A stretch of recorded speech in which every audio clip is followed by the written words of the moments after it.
Hey friends, I'm Otis Gibbs, and this is Greg Martin. He's going to share some stories about hanging out with Billy Gibbons. When Pickin' on Nashville was released in October 1989, we heard a rumor from James Harmon, God bless him, he's gone now, that Billy Gibbons was giving copies of Pickin' on Nashville away to friends. And I thought, well, he must like us, or he thinks we're funny. So I don't know which one it is, you know. Somebody gave me his address. We sent him some shirts, this and that, probably 3 for each of the guys. 1991, get a phone call, and it's his secretary, Miss Denise. Said, "Is this Greg Martin?" I said, "Yeah, this is Denise with Billy Gibbons. Are you available to talk?" I said, "Yeah." He gets on the phone, and we just hit it right off. And he's telling me stories about Hubert Sumlin, you know, soaking in Oxidol and all kind of crazy stuff. And they're going to be playing in Lexington, Kentucky in like 2 days, and he left his tickets. So I think it was me, Richard. It was most of the Headhunters. Maybe one of the guys didn't go. So we went, the Black Crowes opened. That was their first tour, I think. But anyway, after the show, we got to go back and meet Gibbons. And I remember he was very, very respectful because our wives was with us. And it's this girl, they're having a meet. This is back when they did meet and greets, you know. And this girl comes back and just lifts her top up, for him to sign. He has her put out. He had her put out, you know. Tells her to leave. I think Dusty seemed to enjoy it, but yeah, I think Billy knew that it was, you know, the wives were like, "What?" You know.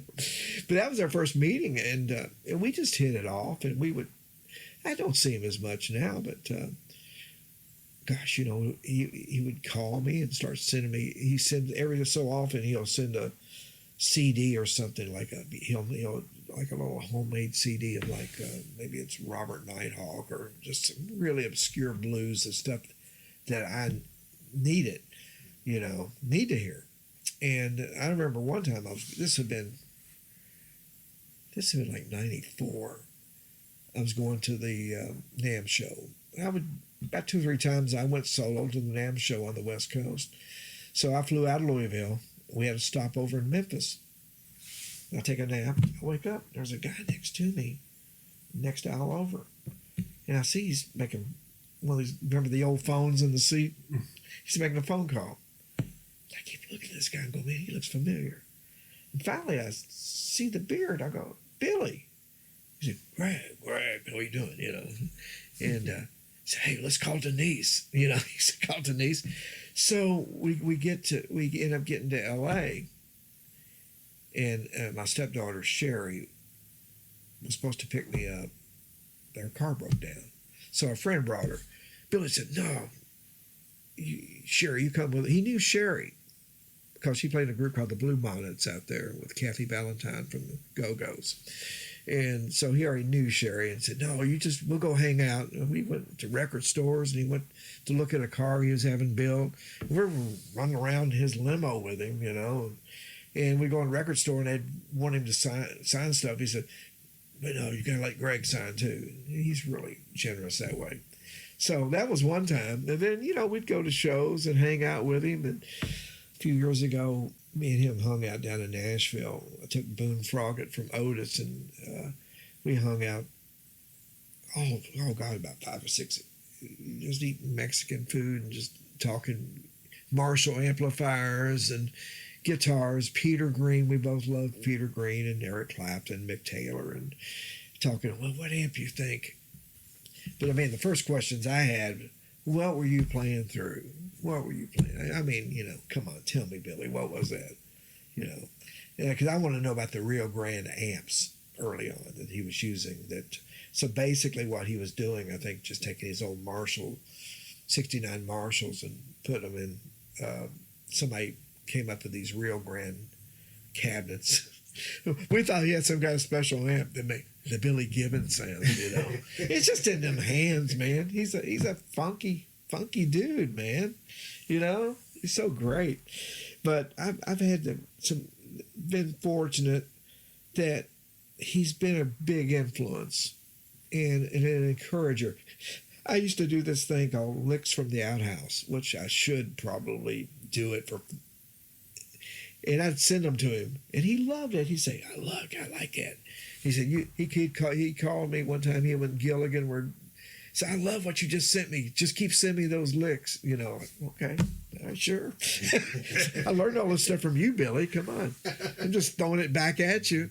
Yeah, such a great guy. Great fellow. They're very light strings. Light strings. He does use like 7s and 8s. And that's the conversation we had. Of course, Elwood. We've known Elwood Francis for years. He's from Lexington. He was in a band with my stepdaughter, Sherry, the Mighty Skullhead.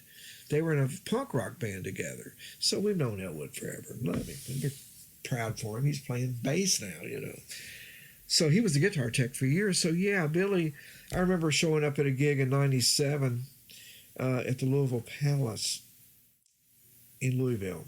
We get backstage and Billy's got a laptop. That was one of the first laptops I ever seen, and he's back there. Oh yeah, Greg, I'm looking at stuff. How it is, an instant gratification. Whatever. He was digging it, and he just immediately said, "I'm gonna show you." He showed me his rig. How he got his sounds. He had whatever it was on stage at the time. I can't remember what he had, but off the side of the stage he had a Marshall preamp, maybe 2. Probably in that Marshall amplifier, just the amplifier section, in the EQ, and he EQs the guitars to simulate pearly gates, but then he has a speaker, an isolated speaker somewhere. But no, when you pick his guitars up, they're very light, very easy to play. So his touch is very, very light, very light. Best I remember, the frets are just kind of, they're not real small, but with those I think they're not real big because I guess the strings would be really hard to manipulate.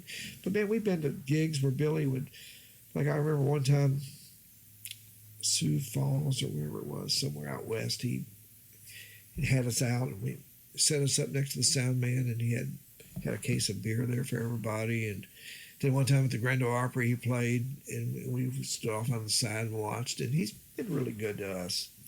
Guitars, oh yeah, he's the guitar man. I've learned a lot about guitars from him. When Billy's on to talk about guitars and he wants to give you some information about people you need to learn about, yeah, you better listen. And I take notes. And I have for years. And I value that. He's my professor. There again, Billy's been a hero since Rio Grande Mud. Me and some friends had a little band together. One summer we decided we're going to move to Memphis, Indiana. You know where that's at. And we know somebody that knows somebody at Columbia Records. How silly. I think that's one of the greatest attributes as a kid is ignorance. Because if you knew what you know now, you would have never done it. You've got to be a little ignorant in the music business, We know this guy, and she probably worked at the Columbia Record Club or something. We didn't know any better. So we moved to Memphis, Indiana, and I starved to death one summer. There was this little store next to the railroad tracks in Memphis, and we'd go buy this peanut butter and jelly in one jar, and that's what we'd eat, a sandwich or 2 a day, and that's what we had, But I could go back to Louisville and eat a decent meal at my parents' house maybe twice a week. But anyway, my buddy Bill Judd, who was the drummer at the time, he brings Rio Grande Mud in, and I'm going, oh my God, what is that? It's 3-piece music, but it connects with us because it's got country, blues, rock, and it's just cool. What a cool band. So I loved the band, just loved ZZ from day one. Then I backtracked and heard the first album. And years later, I become familiar with the Moving Sidewalks and some of the other things Billy did. I had him on the show a few years ago. Then he called in the other night when we celebrated 22 years for about 5 minutes. He called in. Hey, I said, Billy, I'm listening to the Lowdown Hoedown down here. And he was in the studio. But you'll run. I know you will run into him someday, and you'll love it. When I was with Ronnie McDowell, we were playing in Jackson, Mississippi.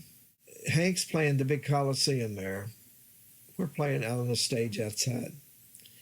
This fellow walks up, and he's got long hair, and he's watching us play, and he comes up to me after we play. He said, "Man, you guys sound good. I work for Hank Jr. I'm his guitar tech. It's Bud Phillips."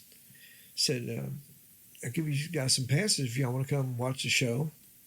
I said, "Yeah, great." So we went back and watched the show. I'm from the side of the stage, and it's amazing. I was in awe. I was overwhelmed. So that's the first night I've seen Hank the Plank, as we call it, thanks to Joe Bonamassa. He named the guitar. I remember talking to Animal backstage, and he was talking about the guitar, and he said, "Oh yeah, that's Hank's 58." And what I found out later, that Hank went to Gruen's and bought the 58 Burst. He bought a gold top, and he bought a Dobro, and he was going to do a blues album. And I've actually got a picture of the 58 in the case at Gruen's, and there's another left-handed Les Paul that would end up going to Paul McCartney. So the 58 actually belonged to Ed King first. Ed King had it. And the best we could tell, it belonged to a gospel group, maybe possibly out of Ohio. There was a King's Crown, as you saw in the case, or as we'll see later.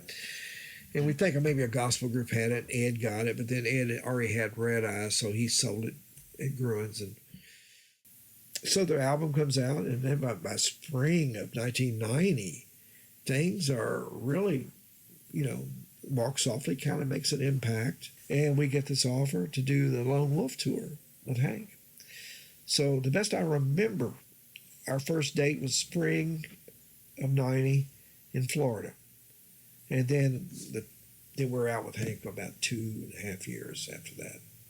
It was a blast. Some things I don't remember as well, because there was off to the side of the stage, and I'm telling on myself. Now, I am a good Christian. Well, I'm not a good Christian boy. I am a Christian boy, okay? But there was the Hank tank over there, and Jim Beam, and I hit that quite often. I'd fix me a drink, and I'd watch Hank every night, pretty much, and we'd go out and jam with him. He'd bring us out, and we'd do our thing. And loudest amplifier on stage. He had a Mesa Boogie, 200 or 300 watt. Because when I'd go out, he'd hand me his guitar. It was so loud you couldn't get no holdover. It was like hit one note, and it was loud, but it wouldn't sustain. So it was a trip, and gosh, let me try to think. Richard, we were out there doing it one night, and Richard's there was some kind of guitar that Gibson USA made for him. They didn't make very many, and I think Richard broke his headstock on it. They were doing something. He would always pick Fred up and carrying our drummer around, and it was wild, man. It was wild. But, we were going out every night and playing. I think finally the band, we were going out doing half the show at times with him, and I didn't know the songs. It was just a free-for-all. Later on, fast forward to 1990, here we are on tour with him, and we have to veer off to shoot a video for Oh Lonesome Me. I said, "Bud, do you think Hank would let me borrow that guitar to just, even though I played a Strat on the video, I wanted to play it Les Paul. I just wanted to have it in the video." And Bud went and talked to Merle Kilgore and Hank, and they said, "Yeah, take it," because they knew we were going to be away from each other for a little bit. So they knew I was going to have the guitar for a while, but Hank didn't seem to really didn't care. I took the guitar, shot the video, but what happened, I plugged that guitar into a Marshall on a gig, and I go, "Oh my God, my new ones just don't sound like this. It's just got this mellowness to it. It's a mellow thing, And it's just the feel of it." And I thought, "Oh God, I'll never find one like this." So I ended up having a guitar this is what I can't, it was either his birthday bash at Starwood. I think it was 91. I think we played with him in '91 again. And I had the guitar. At that point, I'd had the guitar about a year. And I said, but I got to take this back to him. So me and our manager at the time, Mitchell Fox, we go on Hank's bus with the guitar. And of course, Hank's having a big old time. It's his birthday, you know. And I said, well, Hank, I need to bring your guitar back to you. He said, well, you should have surely be able to afford one of those now. I couldn't afford them. I mean, but by then, well, they're about 40, 50 grand or whatever, you know, and it's out of my reach. And for some reason, he just said, keep it. He said, keep it. And I took it. I went off the bus. And another fellow that was on the bus, I can't think of his name right now. It'll come to me later. He said, I came back on and said, are you sure? He said, keep it. And I've had that guitar ever since. And Hank saw me. I think we saw Hank sometime in the late 90s, somewhere, early 2000s. He said, I hear you still playing it. Les Paul. I said, yeah, Hank, I love that guitar, you know. And I've kept it, you know. I've had people try to buy it. And I go, no, it's not for sale. It's not for sale. It's a great gift because when I was a kid, in my mind, I wanted a 58 Les Paul. I didn't want a 59 or a 60. Or 57. And 58s are really not the most desirable year. They're not the flamed out year, but it's in my mind, that's what I wanted. And it was just through Hank, I was able to get that. And it's a beautiful guitar. I don't take it on the road just because I know the crew gets real nervous about it. And if I do play it out, I have somebody with me because I don't even trust myself standing with it anymore. At 70, you know, I'm a little, not that I'm falling all over the stage or anything like that, but I'm nervous too, you know. It's a beautiful story. Who have you loaned it to, or who has played it since you've had it? Charlie Starr with Blackberry Smoke, Warren Haynes. Joe Bonamassa has played it. Joe has. Joe, here's the deal. I have this side band called Rufus Huff, which is just a reason to get together with 2 or 3 marshals and play blatantly loud as we can. And it's not anything about taste.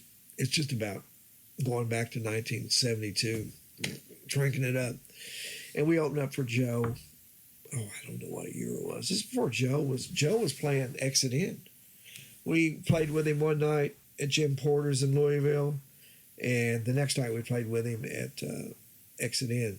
And I was playing my 58 into a Marshall, and he just loved it. He loved it. I remember me and Joe sitting out at Exit In one afternoon. He was changing strings on a Fender he had, and I had he didn't even have old guitars at the time. He may have had a couple back home, but man, 2 years later, that boy he was going up the chain, man. You know, he's got plenty of bursts now. He named it Hank the Plank. That's how the name came about? Joe called it Hank the Plank. Yeah. Well, no neck break, thank God. There's never been a neck break. Tuners have been changed.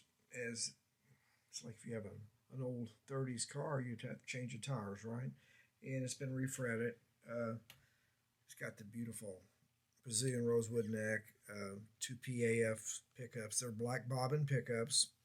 Not anything special. A lot of people want the double cream or the zebras, but they all sound the same. Everything pretty much except for that's not original. I know the burst police out there are going to look and go, oh yeah, it's not right for a 58. Well, what it was, the old Tune-O-Matic, the old ABR one is at home, put up with the keys.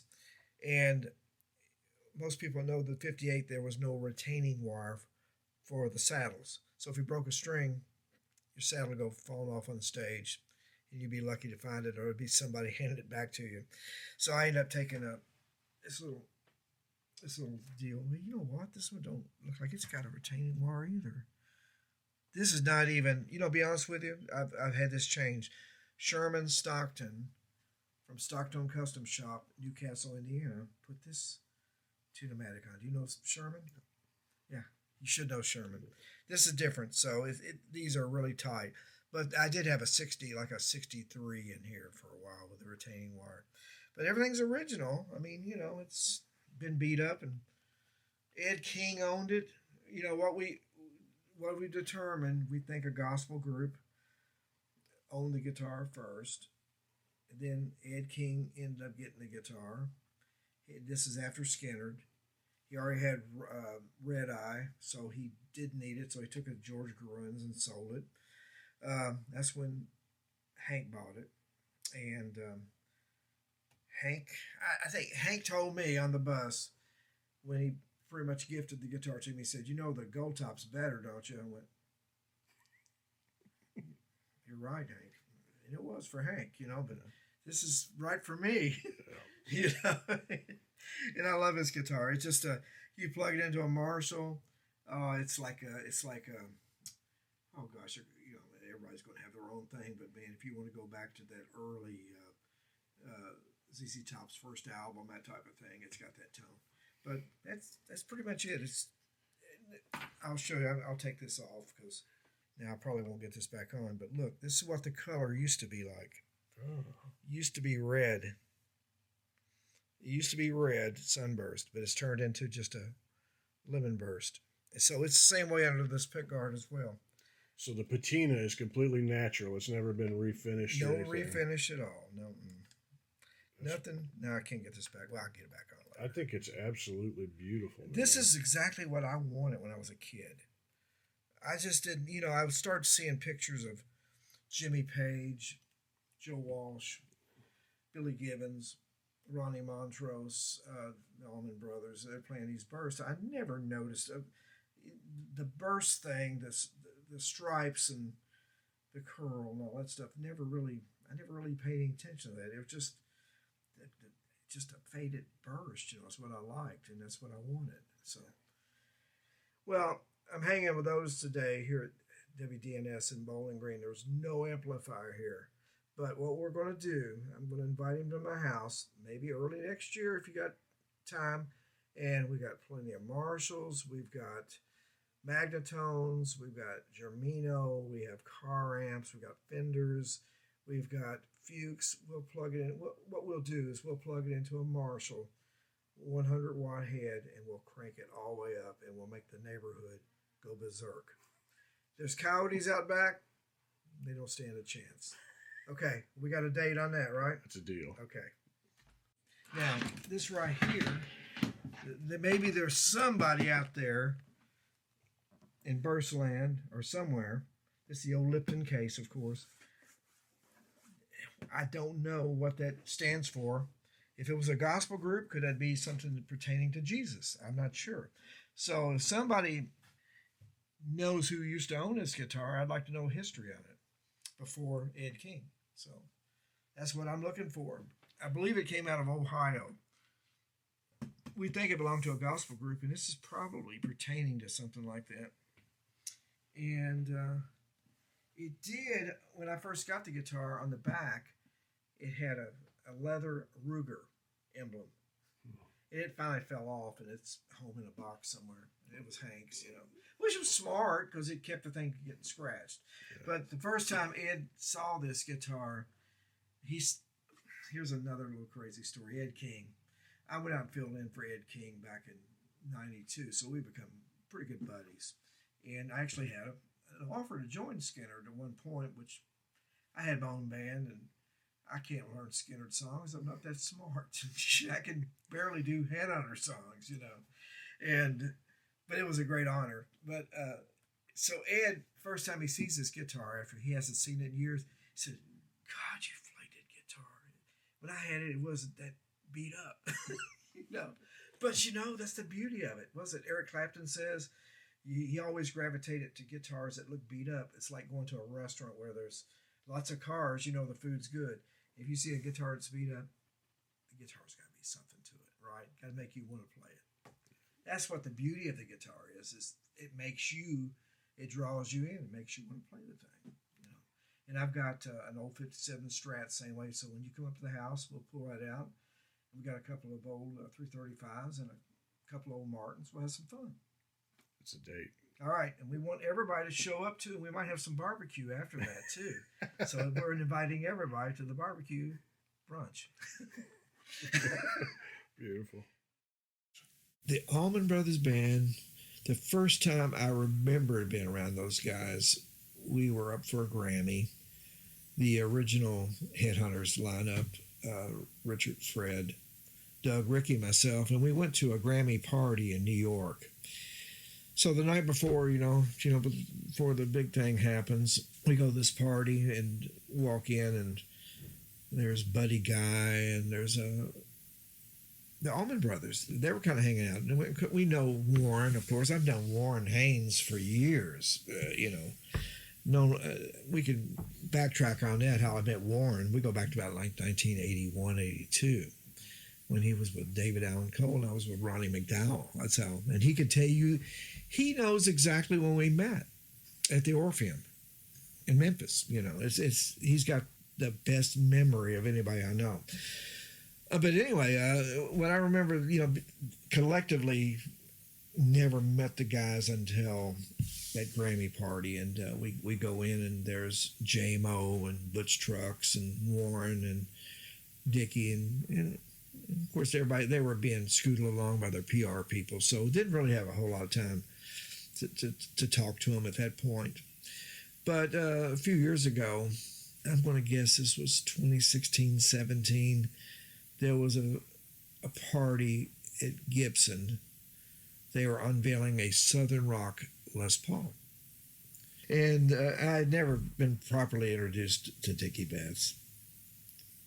I always loved his playing, had his sweetest tone ever was, and just knew how to let it breathe. And he was sitting at a table by himself. I'll throw this out there.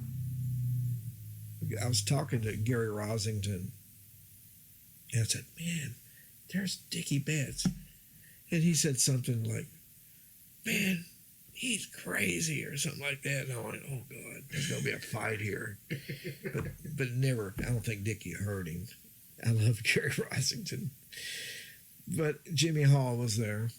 And I've known Jimmy for years, and we've played and recorded together. And I said, Jimmy, would you introduce me to Dickie?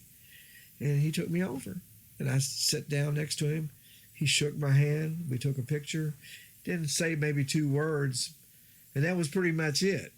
He played that night, him and Jack Pearson did, and they were fabulous, So I don't really know that much interaction with Dickie Betts. I know some people have had interaction with him. It's not been too favorable, but mine was, I didn't really delve into slide. I'm lazy about that. I played with Jack Pearson a few times, and sometimes I go, I don't think I need to play slide around Jack. But one time I did play a solo. Me and Jack were playing the Dallas Guitar Show, and I took the slide off, put it on the amp, and he grabbed it and put it back on my finger. And I thought, well, maybe that's a validation of some kind. I don't know. He's wonderful. He's a godly man. One of the greatest players I've ever played with, him and Phil Kagi. I put them together because they're both very godly. Jack takes his music very, very serious. Very, very serious. God, I love him so much, man. And I love his family. He's got a great family. Cousins and his nephews. And I'm trying to think the first time that I ever jammed with him. The first time that we ever met, and he remembers this, I was with the Headhunters, of course. This would have been early 90s. He was he was doing a stint with Delbert McClinton at the time. And he knew our merch guy, Doug Cook. So evidently I must have met Jack at that point, but didn't really know much about Jack. I didn't know Jack. I didn't know Jackass, I didn't know what a great player he was.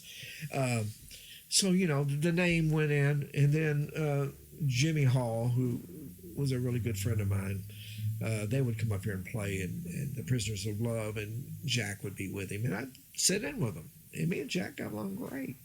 But he's a wonderful, giving person. He's great to play with.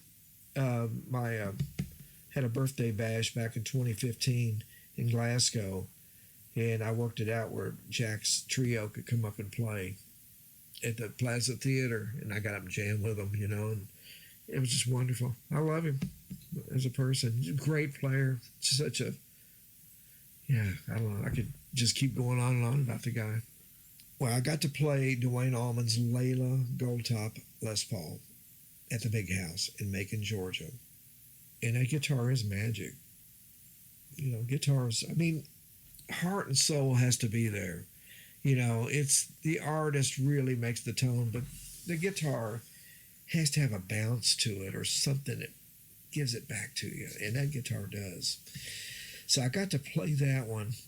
They invited me down, and it's a beautiful instrument. And they even brought it up here in 2015 when we opened up for ZZ Top. And I got to play it on stage for a couple of songs. I was a nervous wreck. I was a nervous wreck. And so here we got, it's enough having brother Billy Gibbons in town. I know Billy forever, and here we got Dwayne Allman's 57 Gold Top floating around backstage. And we're taking it back there to show it to Billy, and Billy's like, oh, yeah, I remember that guitar. Yeah, I know that one. And so, yeah, I got to play that one. But the other two, I don't remember ever being around the other two guitars. Yeah, there's a couple guys from the Big House that always was with it. Yeah, because I understood that when they were bringing it to the Bowling Green here when we played with ZZ Top, say, yeah, man, we're changing strings in the car, and yeah, it's reverent. When I was with Ronnie McDowell, we played Mud Island. This would have been, what year did Elvis pass? 77, right? Yeah. So it would have been 87. And I'm going to make a comparison here. So that we're doing, it's been 10 years, right? So Ronnie McDowell, who could do rockabilly and Elvis as good as anybody I know, we're doing this, we're playing, all of a sudden, people start screaming, and they start running towards the stage, about to knock the fence over. There's this lift that brings up Elvis's guitar and his cape. People are screaming.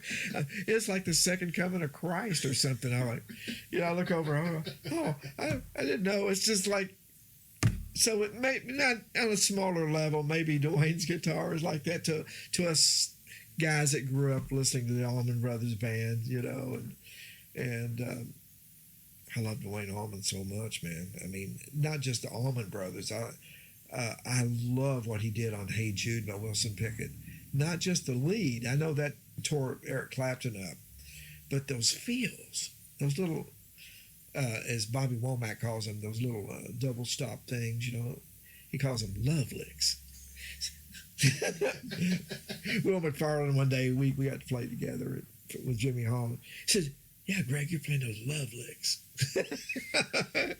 Yeah. Oh, Dwayne guitar is real special. It does have a sound. It has a sound.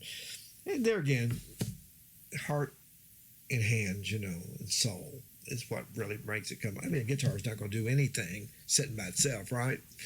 But that guitar does have a nice bounce, and it has a real special sound. No, man, but the big fella from the Big House, he would not let anybody get near it. And everybody was very respectful, and I was very proud that my buddy Chris from Blackstone Cherry, him and his dad Steve, who's passed on now, they were able to pick the guitar up and play it. And it was real special. And I've got a lot of friends that have. There's a band called Otis, a really good little band called Otis from our area that's making some noise. They've played it. It's like my 58. I don't take it on the road very much anymore. But if I know a friend's playing, like if Marcus King, which I've never met Marcus, we know each other. He's played the old 58 about 3 times.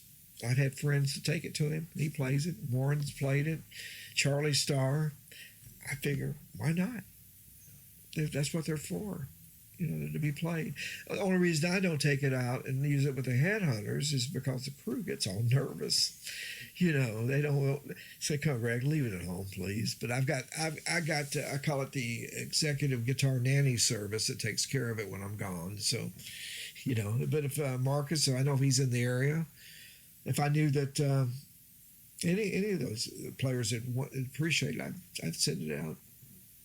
I'd love to meet. I've never met Derek Trucks, never met him, but he'd be welcome to play it.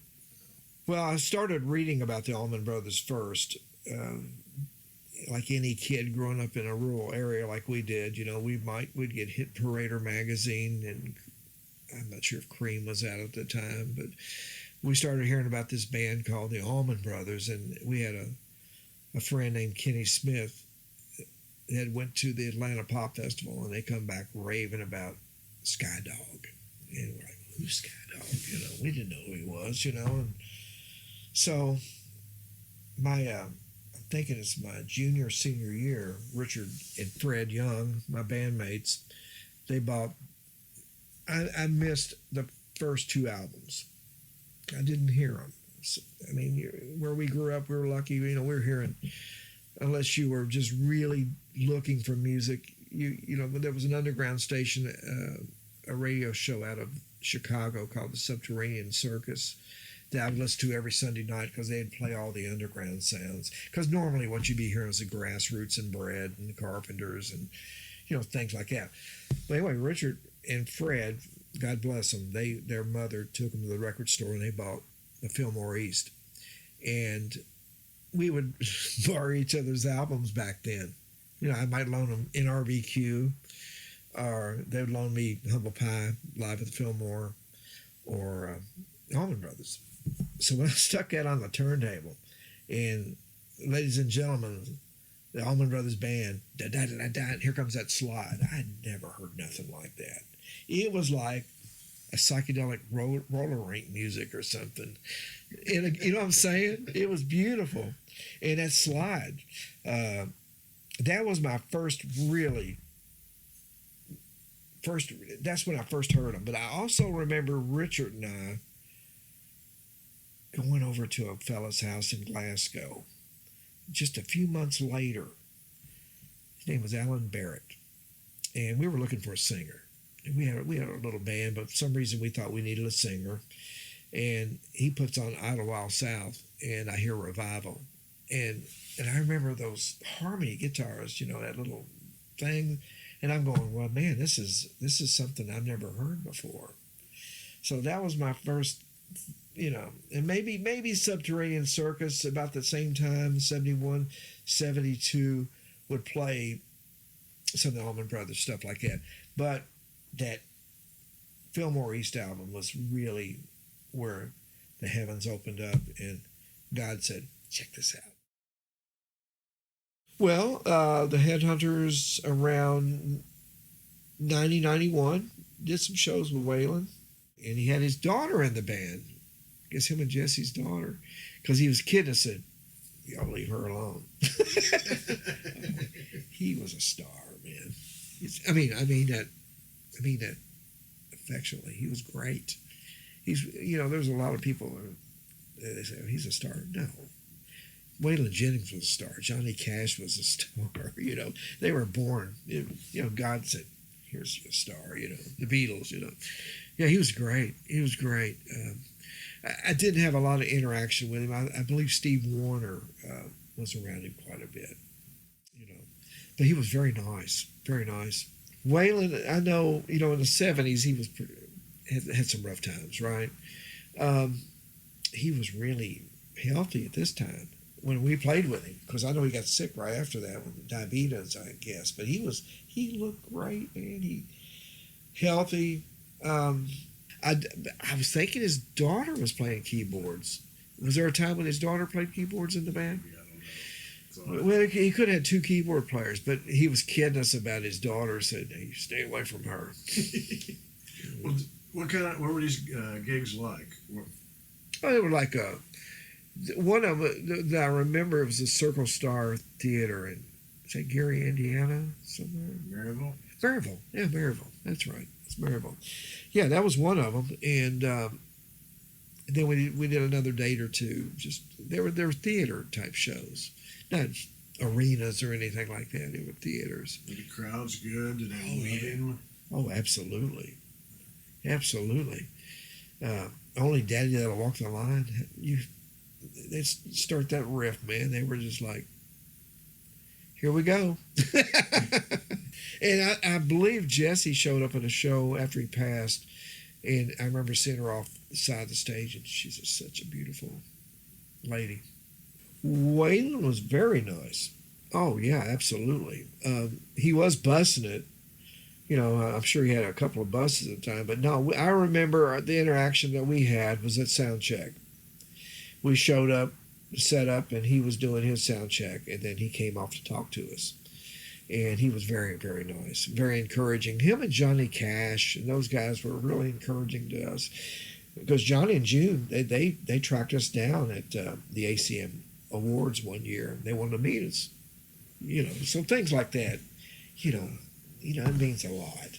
It really does. That kind of validation. You know, there again, Otis, you know, when we started out, when Richard and Fred started out, our goals were not to play country music. That was not what we wanted to do. Of course, if we had just listened to, if we had opened our mouths and talked, it should have been very evident. But we wanted to be a cornfield Led Zeppelin. You know, we wanted to be the next Montrose, free. We really didn't listen to, as much as I appreciate and love Skinnerd for what they do, we were really not wanting to be a Southern band. We wanted to be English, you know. We just opened our mouths and listened. We went, oh, okay. Better embrace what we are. But, you know, the country music thing just kind of happened. It was a godsend. God had a better plan than we did, so thank God. Thank you. You know. I'm a believer it's all music, and it kind of, there's all these blurred lines, and the business wants to segregate it, but the people just have all kinds of shit in their record collection that they listen to. Oh, yeah. You know, Oh, yeah. Waylon's sitting right next to the Beatles.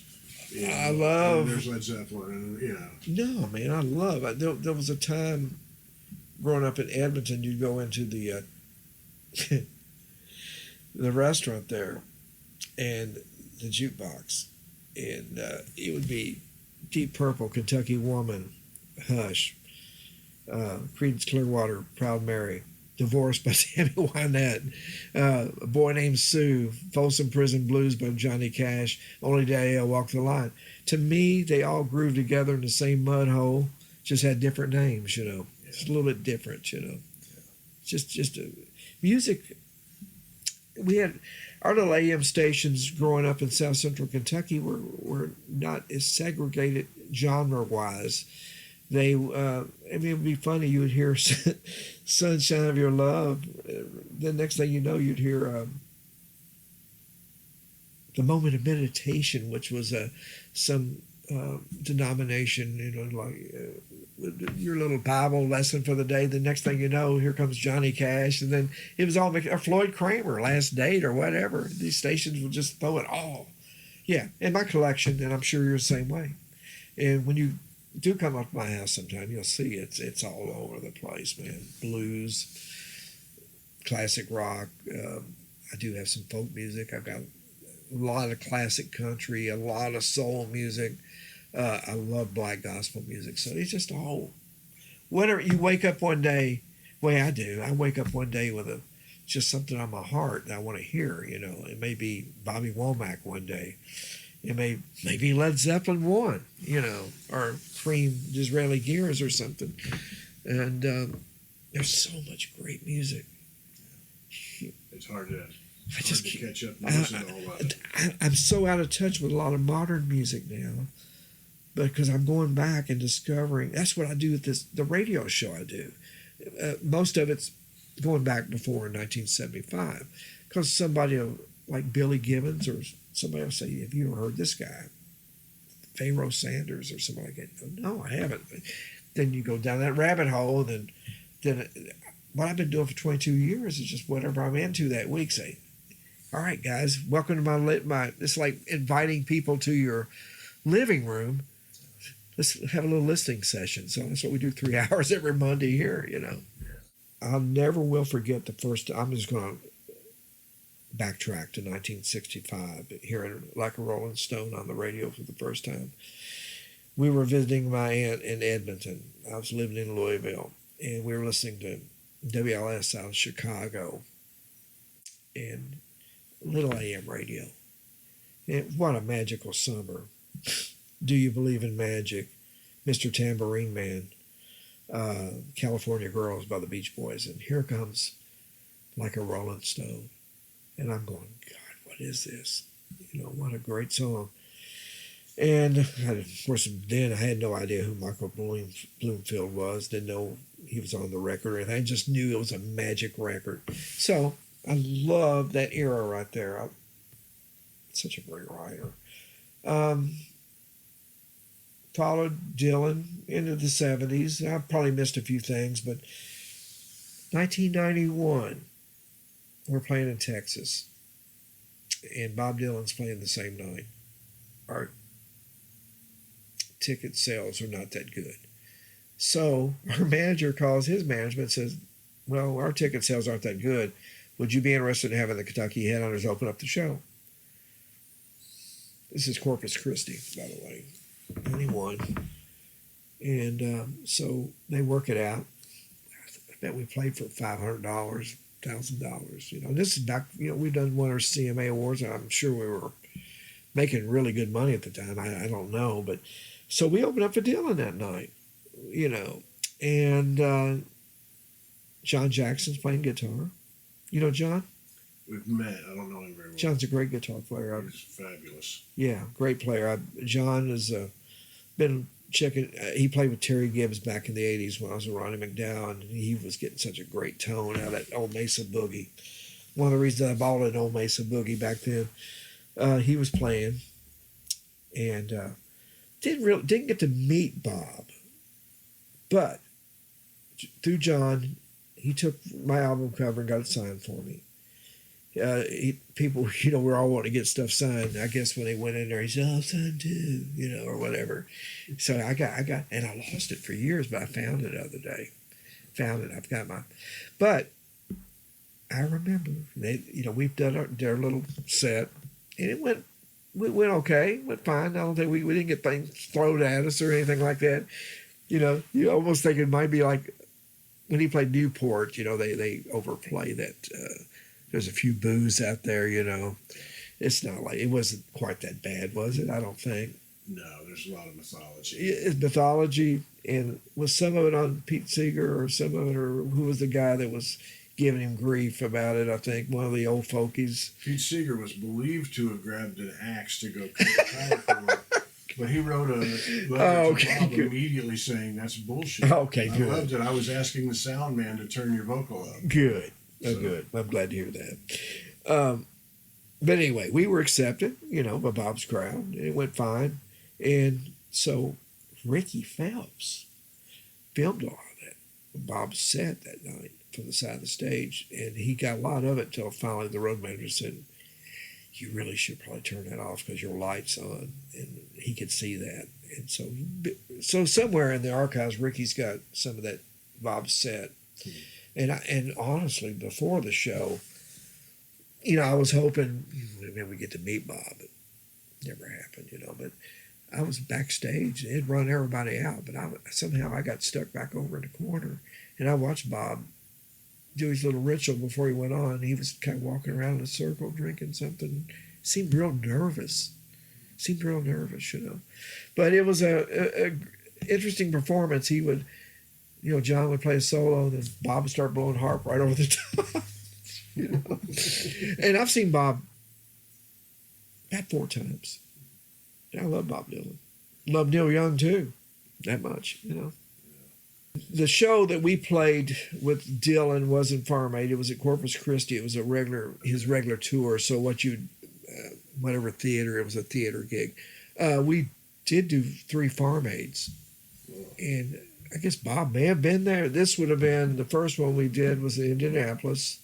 We either did 90, 91, then we did Iowa. Iowa was the last one we did right after the big flood.